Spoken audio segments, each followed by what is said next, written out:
عبداللہ ابن مبارک رحمتullah علیہ فرماتے ہیں میں حج سے آ رہا تھا، ملک شام کی طرف جا رہا تھا، بیچ میں ریگستان کا علاقہ ہے، میں نے وہاں ایک بڑھیا کو دیکھا تو میرے دل میں یہ بات آئی لقودق صحرا کے اندر بڑھیا تنہا کیا کر رہی ہے؟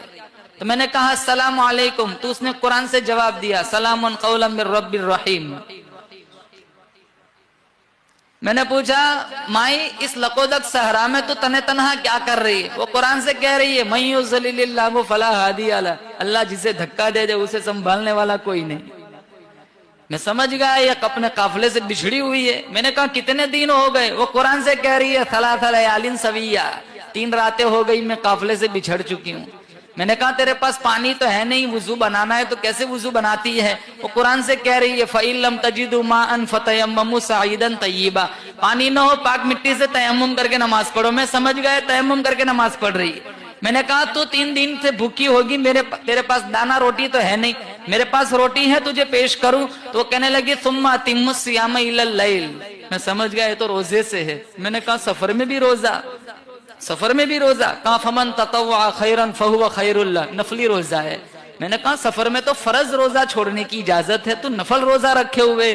وہ قرآن سے کہہ رہی ہے وَأَن تَصُومُوا خَيْرٌ لَكُمْ إِن كُنتُمْ تَعْلَمُونَ، اگر تمہیں روزے کی جزا معلوم ہو جائے تو تم سفر میں روزہ رکھنا شروع کر دو۔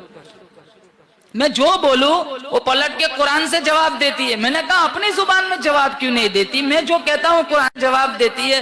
اس نے ایک ایسا خوبصورت اتنی خوبصورت آیت پڑھی، اگر میں آج سوچوں ہمارے گھروں کا حال دیکھو تو ہمیں اتنی شرم آئے کہ ہمارا وجود شرمندگی میں ڈوب جائے۔ وہ کہنے لگی ما یلفظ من قول الا لدیہ رقیب عتید، میں جو بولوں گی فرشتہ لکھ لے گا، میرا ایمان اجازت نہیں دیتا میرے نامہ اعمال میں قرآن کے علاوہ اور کچھ لکھا جائے۔ کہا تو کہاں سے آئی ہے، کہاں جانا ہے؟ کہا سبحان الذی اسری بعبدہ لیلا من المسجد الحرام الى المسجد الاقصى۔ عبداللہ ابن مبارک فرماتے میں سمجھ گیا یہ حج پڑھ کے آئی ہے، ملک شام کی طرف جانا چاہتی ہے۔ میں نے کہا تیرے پاس سواری تو ہے نہیں، میں اپنی سواری پر تجھے سوار کر دوں؟ وہ بڑی عورت کہنے لگی ارے فمن تطوع خیرا وما تفعلوا من خیر یعلمہ اللہ، تم جو کوئی بھلائی کرو گے اللہ دیکھتا ہے، اللہ اس کی جزا دے گا۔ میں نے اٹھنی کو بٹھایا، بڑھیا کو اس کے اوپر بٹھایا، میں نے ایڑ لگائی، میرے دل کی تمنا تھی بچھڑے ہوئے قافلے سے جلدی سے مل جائے۔ میں نے ہنکانا شروع کیا۔ اس زمانے کا دستور تھا جب اونٹنیوں کو تیز ہنکانا ہوتا تو یہ لوگ اشعار گنگناتے جس سے اونٹنی تیز بھاگتی تھی، تو میں نے اشعار گنگنانے شروع کیے تو وہ عورت کہنے لگی فقرؤوا ما تیسر من القرآن، اشعار کیوں پڑھتے ہو؟ قرآن نہیں جانتے؟ قرآن پڑھو۔ میں نے قرآن پڑھنا شروع کیا، میں چلتا رہا، پانی والا علاقہ ہے، وہاں کچھ لوگ بیٹھے ہوئے تھے۔ اس عورت نے جب ان لوگوں کو دیکھا ٹھنڈا سانس لیا، سورۃ الفاتحہ کی پہلی آیت پڑھی الحمدللہ رب العالمین۔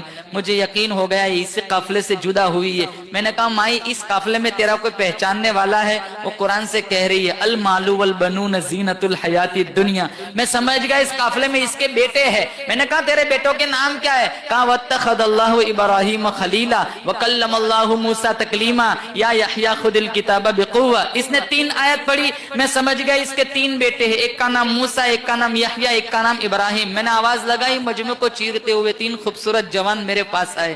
میں کچھ کہوں اس سے پہلے بڑھیا کہنے لگی فبعثوا احدکم بورقکم ہذہ الی المدینہ، پیسہ اٹھاؤ بازار جاؤ ناشتہ لے آؤ۔ ایک گیا بازار سے ناشتہ لایا، میرے سامنے پیش کیا، بڑھیا مجھے کہنے لگی کلوا واشربوا ہنیئا بما اسلفتم من ایام خالیہ، پڑھو یہ کھاؤ اب تک جتنے احسان کی اس کی جزا ہے۔ میں نے کہا میں نہیں کھاتا۔ کہا کیوں؟ کہا پہلے تمہاری ماں کا قصہ سناؤ، 4 گھنٹے اس کے ساتھ ہو گئے، قرآن کے علاوہ کچھ بولتی نہیں۔ کہا آپ 4 گھنٹے میں تھک گئے، آج 40 سال ہو گئے میری ماں نے قرآن کے علاوہ کوئی بات ہی نہیں کی۔